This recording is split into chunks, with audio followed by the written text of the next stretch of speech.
సనాతన ధర్మంలో ఉన్నటువంటి మనందరం మనకి తిరుమల తిరుపతి క్షేత్రంలో జరుగుతున్నటువంటి అన్నదానం నిజంగా గర్వపడవలసినటువంటి అన్నదానం. మీరు వెళ్ళి చూడండి, అక్కడ ఇప్పుడు ఒక పెద్ద గోడ ఒకటి ఆ నిర్మాణంలో వచ్చింది. ఆ గోడ మీద ఒక అద్భుతమైనటువంటి చిత్రాన్ని రూపకల్పన చేస్తున్నారు. సలహాలు ఇమ్మని కోరుతూ పుస్తకాలు పెట్టారు. అక్కడ శ్రీశైల క్షేత్రంలో బయలుదేరి త్రిపురాంతకం వచ్చి, త్రిపురాంతకంలో బయలుదేరి మహానంది వచ్చి, మహానందిలో బయలుదేరి అహోబల క్షేత్రం వచ్చి, అహోబల క్షేత్రంలో బయలుదేరి తిరుమల వస్తాయి.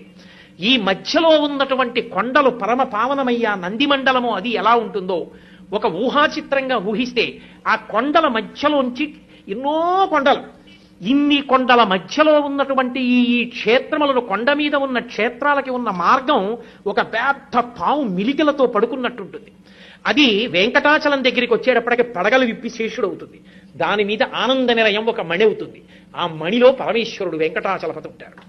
ఒక అద్భుతమైనటువంటి ఊహాచిత్రం. దాన్ని అక్కడ ఉంచారు. అది కొద్ది రోజుల్లో అక్కడ గోడ మీదకి ఎక్కబోతోంది.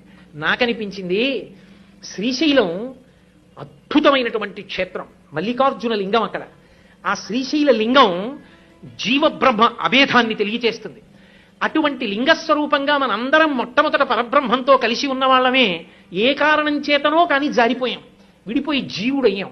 జీవుడైన దగ్గర నుంచి ఇంకా త్రిపుర సనాతన ధర్మంలో ఉన్నటువంటి మనందరం మనకి తిరుమల తిరుపతి క్షేత్రంలో జరుగుతున్నటువంటి అన్నదానం నిజంగా గర్వపడవలసినటువంటి అన్నదానం. మీరు వెళ్ళి చూడండి, అక్కడ ఇప్పుడు ఒక పెద్ద గోడ ఒకటి ఆ నిర్మాణంలో వచ్చింది. ఆ గోడ మీద ఒక అద్భుతమైనటువంటి చిత్రాన్ని రూపకల్పన చేస్తున్నారు.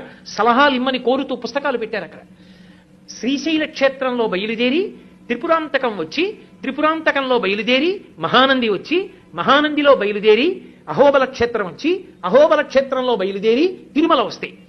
ఈ మధ్యలో ఉన్నటువంటి కొండలు పరమ పావనమయ్యా నంది మండలము అది ఎలా ఉంటుందో ఒక ఊహాచిత్రంగా ఊహిస్తే, ఆ కొండల మధ్యలోంచి ఎన్నో కొండలు, ఇన్ని కొండల మధ్యలో ఉన్నటువంటి ఈ క్షేత్రములను, కొండ మీద ఉన్న క్షేత్రాలకి ఉన్న మార్గం ఒక పెద్ద పావు మిలికలతో పడుకున్నట్టుంటుంది. అది వెంకటాచలం దగ్గరికి వచ్చేటప్పటికి పడగలు విప్పి శేషుడు అవుతుంది. దాని మీద ఆనంద నిలయం ఒక మణి అవుతుంది. ఆ మణిలో పరమేశ్వరుడు వెంకటాచలపతి ఉంటారు. ఒక అద్భుతమైనటువంటి ఊహాచిత్రం. దాన్ని అక్కడ ఉంచారు. అది కొద్ది రోజుల్లో అక్కడ గోడ మీదకి ఎక్కబోతోంది.